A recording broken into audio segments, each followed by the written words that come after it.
आत्मज्ञान की विरल घटना कुछ ऐसे एक आध के साथ घटती है जो कि ना तो भोगी होते हैं ना ही त्यागी, जो सिर्फ जाग जाते हैं। जागना एकमात्र सूत्र है आत्मज्ञान को पाल लेने का।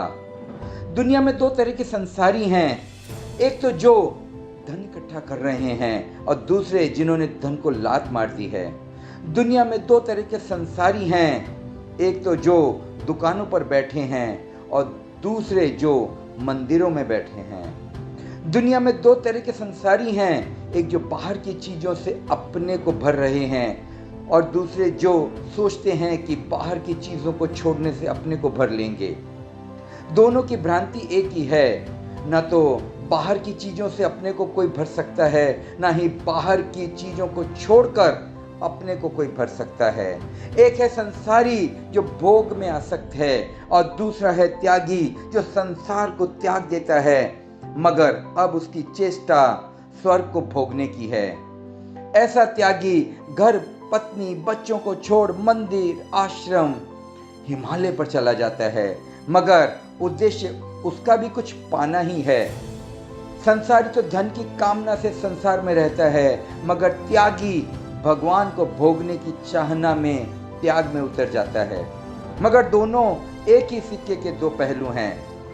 त्यागी संसार से उब जाता है, बीवी बच्चों से तंग हो गया है और वह भागकर हिमालय पहुंच जाता है, और दूसरी ओर है संसारी जो अभी धन पद प्रतिष्ठा की दौड़ में सम्मिलित है।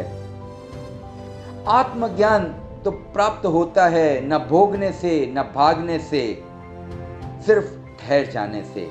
आप यदि शांत और ठहर जाएं तो इसी पल आत्मज्ञान की दुर्लभ घटना घट सकती है। एक है संसारी जो धन के पीछे भाग रहा है और दूसरा है त्यागी जो परमात्मा को पाने के लिए उसके पीछे भाग रहा है। वह मंत्रों का तोता रटन करता है, मगर चेष्टा उसकी भी कुछ करने की है। आत्मज्ञान तो फलित होता है उनको जो कुछ ना करने के लिए तैयार हो जाता है, कुछ ना होने के लिए तैयार हो जाता है। परम मुक्ति का वो क्षण का अर्थ ही है कि जब आपके भीतर किसी चीज की आकांक्षा ना हो, यहाँ तक कि स्वर्ग को, भगवान को अथवा मोक्ष प्राप्ति की भी कोई आकांक्षा ना हो। त्याग में तो आकांक्षा है। तुम त्याग करते हो तो किसी कारणवश करते हो। जहाँ कारण है वहाँ कैसा त्याग? फिर भोग और त्याग में फर्क ही क्या? दोनों का गणित तो एक ही है। एक आदमी भोग में पड़ा है, धन इकट्ठा करता है, सुंदर स्त्री की तलाश करता है, सुंदर पुरुष को खोजता है, बड़ा मकान बनाता है। तुम उससे पूछो क्यों बना रहा है, वह कहता है इससे मुझे सुख मिलेगा।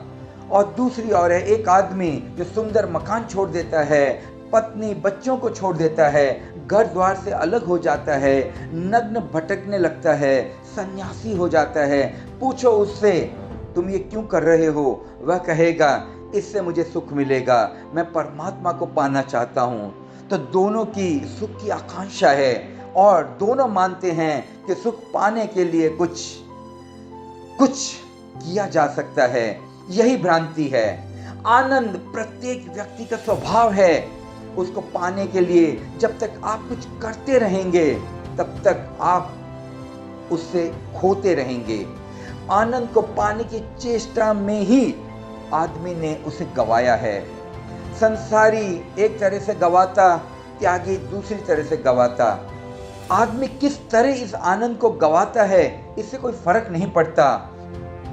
आदमी किस ढंग से आनंद को बाहर खोजता है इससे कोई फर्क नहीं पड़ता। संसारी कहता है इतना इतना मेरे पास होगा तो मैं सुखी हो जाऊंगा। त्यागी दूसरी ओर कहता है मेरे पास कुछ भी ना होगा तो मैं सुखी हो जाऊंगा। दोनों के सुख मगर सशर्त हैं। जब तक तुम सुख पर कोई शर्त लगा रहे हो तब तक एक बात समझ में आपके आई नहीं कि सुख आपका स्वभाव है, आनंद आपका स्वभाव है जो आपको मिला ही हुआ है। उसे पाने कहीं जाना नहीं, आनंद तो मिला ही हुआ है। बस तुम भटकना छोड़ दो, तुम कहीं भी खोजो मत, तुम अपने भीतर विश्राम में उतर जाओ। भगवान अष्टावक्र राजा जनक को कहते हैं कि जनक, आत्मज्ञान तो प्राप्त करने का सबसे सरल तरीका है चैतन्य में विश्राम को पहुंच जाना, और वही है सुख, वही है आनंद, वही है सच्चिदानंद। अर्थात न भागो न भोगो, सिर्फ जागो, बस इसी से आत्मज्ञान उपलब्ध हो जाता है। सिकंदर एक फकीर से मिला और उसने फकीर से पूछा कि मैं संसार को जीतने निकला हूँ, आप मुझे आशीर्वाद दीजिए। उस फकीर ने कहा, आशीर्वाद जरूर दूंगा, उसके पहले मेरा तुमसे एक प्रश्न है।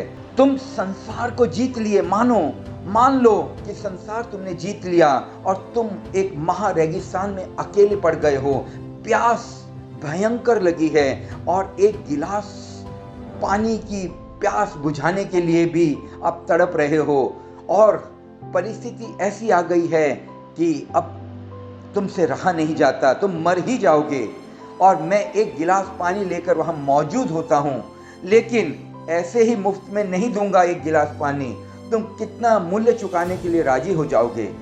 सिकंदर ने कहा, जो आप मांगोगे। फकीर ने कहा, आधा राज्य? सिकंदर थोड़ा झिझक कर, हालांकि अभी देने लेने की कोई बात ही नहीं थी, ये केवल कल्पना का एक सवाल था, मगर वो झिझका। आधा राज्य, एक गिलास पानी के लिए, वो भी? लेकिन फिर पूरी परिस्थिति उसने सोची, भयंकर रेगिस्तान, भरी दोपहरी, आग बरस रही है, कहीं से कोई रास्ता नहीं है, दूर दूर तक गांव की कोई खबर नहीं है, कब तक पहुंचूंगा ये भी कोई पता नहीं है, कोई संभावना नहीं, प्यास के मारे मर जाना निश्चित है, तो अब आधा राज्य भी अगर देना पड़े एक गिलास पानी के लिए। सिकंदर ने थोड़े संकोच से कहा, ठीक है, अगर ऐसी ही परिस्थिति होगी और मृत्यु मेरे सामने खड़ी होगी तो फिर आधा राज्य भी दूंगा। फकीर ने कहा, मैं भी कुछ इतनी जल्दी पानी बेच नहीं दूंगा, मुझे पूरा राज्य चाहिए। सिकंदर ने कहा, बात क्या करते हो, कुछ सीमा होती है मांगने की, कुछ सीमा होती है मूल्य को जानने की। एक गिलास पानी और तुम पूरा राज्य मांग रहे हो। पर फकीर ने कहा, परिस्थिति सोच लो, वही एक गिलास पानी तुम्हारा जीवन है, पूरा राज्य दोगे तो ही दूंगा। सिकंदर ने थोड़ा सोचा और कहा, अच्छा, अगर ऐसी स्थिति होगी तो पूरा राज्य भी दे दूंगा, क्योंकि जीवन बड़ी चीज है। फकीर हंसने लगा। उसने कहा, बस इसको तुम याद रखना, आशीर्वाद क्या मांगते हो, जीवन सबसे बड़ी चीज है, आनंद सबसे बड़ी चीज है। तुमने अपने आनंद को पाने के लिए उसे बाहर ढूंढा और इस कारण तुम आनंद पा ना सके। आनंद तुम्हारे भीतर है, उसका स्रोत तुम्हारे भीतर है। तुम ठहर जाते और न सिर्फ एक राज्य मगर पूरे ब्रह्मांड का तुम साम्राज्य प्राप्त कर सकते थे। जीवन वही है जहां आप हैं, आनंद तो उपलब्ध ही हुआ है, इसके अनुभव के लिए सिर्फ ठहर जाना है। कुछ देर मौन में बैठने का अभ्यास करें और आनंद की मीठी फुहार आपके भीतर उतरने लगेगी।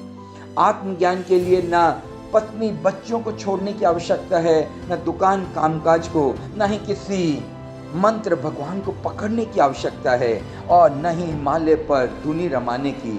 अब जहाँ पर भी हो, जिस हाल में भी हो, सिर्फ ठहर जाना है और ठहरते ही आत्मज्ञान उपलब्ध हो जाता है।